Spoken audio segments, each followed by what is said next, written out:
What's good, everyone? OJ over here from PlayerEssence, and welcome to another discussion video. Today we're going to be talking about Kingdom Hearts 3, and this is a little bit of a follow-up to my video that I did about the whole port begging situation, or the P word. I know some people get pretty upset when you do use port beggar. They feel that it's an insult or something like that. So I'm going to refrain from using that, but I did do a video where I talked about how port begging gets us nothing, and there was a little bit of a mixed reaction, but I understand that most of you guys saw what I was trying to say with that video. So in this video, we're going to go ahead and take a tone, and I'm going to make sure that I provide actual proof in terms of what was going on, not just some random comments. This is actually people that are trying to rally others to ask or raise awareness or beg, or however you want to phrase it, for games that should already be coming to the Nintendo Switch. So let's start off and let's make sure that we set the tone and everything good, guys. I personally don't care if you want to go out and ask developers for things or port beg or do whatever the case is. You guys are all adults, most of you guys, and even if you're not, you're all free individuals. You guys can do whatever you want. Now, the purpose of this video is to essentially talk about what I think should be happening in order to just kind of give you guys my opinion when it comes to the Nintendo Switch, a highly successful product, and what developers should be doing, or at least how they should be treating us as consumers. I demand respect because we are the consumer. They want our money. It's not the other way around, to where we need to ask them to give them our money. In terms of developers, we shouldn't be asking them, hey, do this so we can give them our money. But let's just go ahead and start from the beginning here. Now, apparently yesterday there were some people that are trying to put together a campaign here to bring Kingdom Hearts on the Nintendo Switch, a Kingdom Hearts collection, something like that. And admirable, right? Everybody wants Kingdom Hearts on the Nintendo Switch. I get that, but Square Enix is not dumb. Square Enix is not dumb. These people who make Kingdom Hearts have been making these weirdo decisions for a very long time.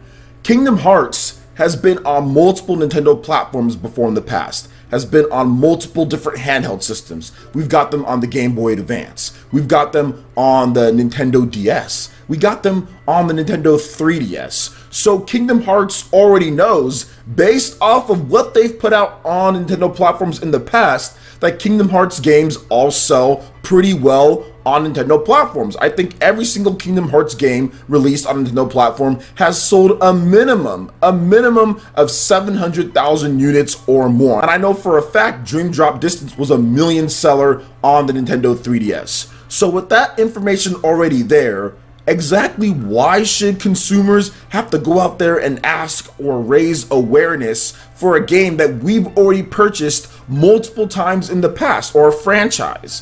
Why do we have to go out there and ask Square Enix to put this on the system?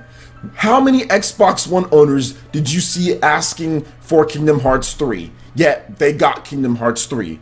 How many? How many Xbox owners ask for Monster Hunter, yet they get Monster Hunter? You know, and I get it. The same specs, whatever, the same development cost, porting is easier, but still, they didn't have to ask for anything. And it's not like every single Japanese game comes over to the Xbox One. There's games like Lost Sphear, there's games like Dragon Quest XI that aren't coming to the Xbox One. So it's not like every single game or every single Japanese game, like most Western titles, are coming to the Xbox One. So in my opinion, since they're not having to beg or to ask or to make campaigns for X game or Y game, yet they're getting them. There's been a number of Japanese games that they've gotten, yet the Xbox One hasn't sold, like what? Has it even sold 100,000 units in Japan? Why is it that Nintendo fans, or Switch fans in particular, or people who have a Switch, why do we have to go out there and ask for something when the system has probably sold more than 21 million units at this point?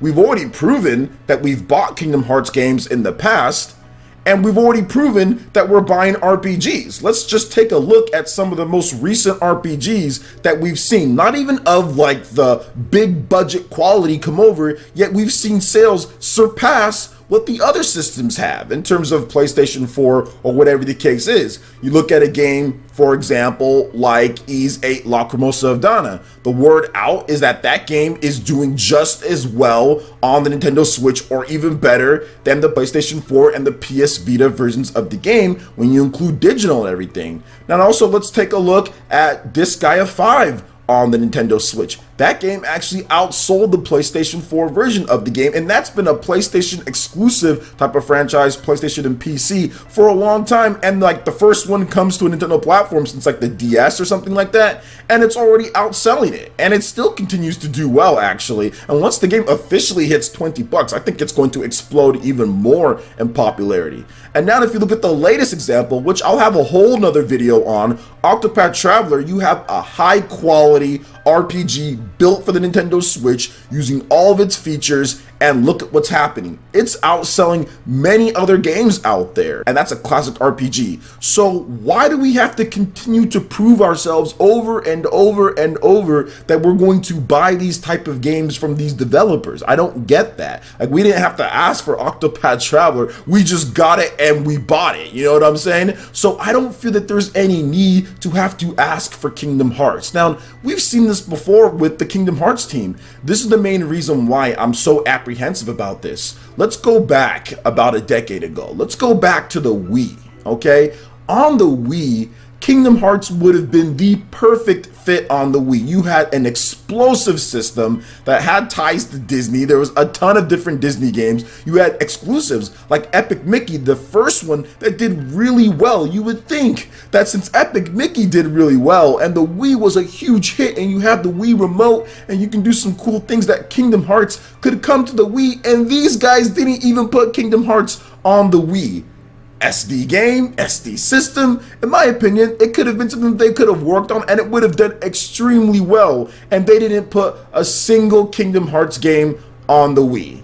So that goes to show you the mindset of Kingdom Hearts. It is such a weird type of development atmosphere, and the people who make the game, they make all these weird stipulations and put all these different games on different systems and then tie all the stories back together, and it's just confusing. Not only is the story confusing, but how they actually put what games on what system is confusing, outside of, okay, everything's always on Sony systems. These dudes are releasing Kingdom Hearts 3 on the Xbox One and not even giving Xbox One owners the original Kingdom Hearts 1 and Kingdom Hearts 2, despite those being put on PlayStation. They could easily port it over, and they're not even doing that.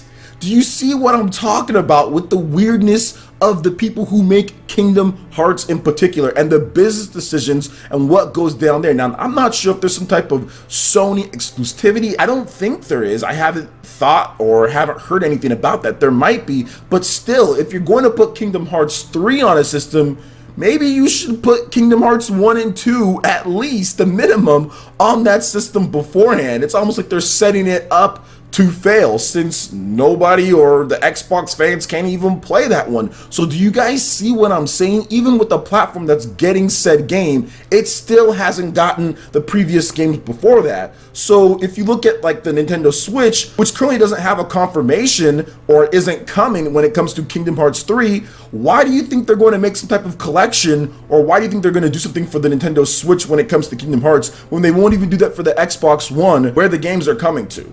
So hopefully you guys can see my point when I'm trying to sit here and say that you can ask and you can plead for it and all that, but at the end of the day, it's up to the developers to say, hey, we have this game, we want to sell this game to our customers out there, and we're going to do our best to make sure that the customers want this game, that the customers know about this game. That's why I like Octopath Traveler. That's the reason why I talk about Octopath Traveler so much, because I didn't have to beg for it. I didn't have to raise awareness for it. They said, we're going to market to a certain sect of people. We are going to make sure that we get their feedback on the game. We're going to make sure that we put out some demos and that they play it and we can understand what they want from the game. And you know what? Look at how well it's doing. So for me, as a consumer, I respect what the Octopath developers are doing more outside of what the Square Enix sect or Square Enix branch of Kingdom Hearts is doing. Now, I know it's all under one publishing branch and Square Enix at the end of the day makes decisions,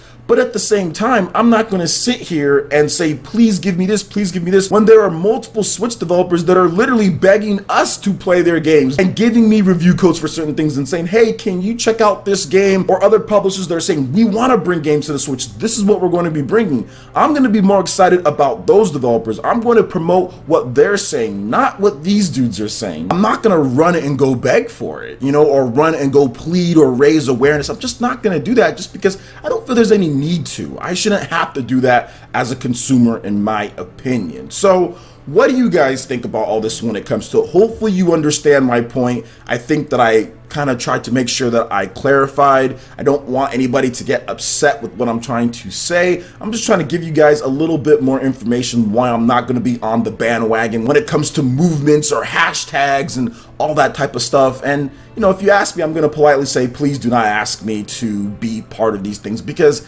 I don't want to do that. I'm going to give my money to developers who want my money. That's it. I'm not going to sit here and plead and beg for developers to take my money. That's just absolutely ridiculous. You know, when I go into a supermarket for food, they don't say, hey, please, hey, you want this piece of food or you want something? How about you beg me for it? How about you say, come on, or how about you start a campaign? No, I go in there, they want you to buy something, they have sales and deals or whatever the case is. I go in there and I buy it. I buy what I would want to have because they want me to go in there and buy it. It's not the other way around, guys.